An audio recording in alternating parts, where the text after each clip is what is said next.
পাঁচ ধরনের নারী খুব দ্রুত বুড়ো হয়ে যায়, অর্থাৎ বৃদ্ধা হয়ে যায়। তাদের বয়স অল্প থাকে, কিন্তু দেখা যাচ্ছে যে আস্তে আস্তে তাদের চেহারার ভিতরে বয়সের ছাপ পড়ে যায়। এমন কিছু কাজ রয়েছে, এই কাজ থেকে আমাদেরকে দূরে সরে আসতে হবে। নাম্বার ওয়ান, এক নাম্বার হচ্ছে যারা অল্পতে রেগে যায়। কিছু নারী আছে দেখবেন অল্পতে রেগে যাচ্ছে।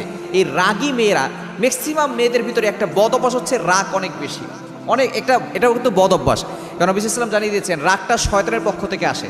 এই জন্য যখনই রাগ আসবে তখন আউযু বিল্লাহি মিনাশ শাইতানির রাজিম পড়ার নিয়ম নবী সাল্লাল্লাহু আলাইহি ওয়াসাল্লাম জানিয়ে দিয়েছেন। যখন তোমাদের বেশি রাগ আসবে তখন তোমরা আউযু বিল্লাহি মিনাশ শাইতানির রাজিম পড়বে, কারণ রাগটা শয়তানের পক্ষ থেকে আসে।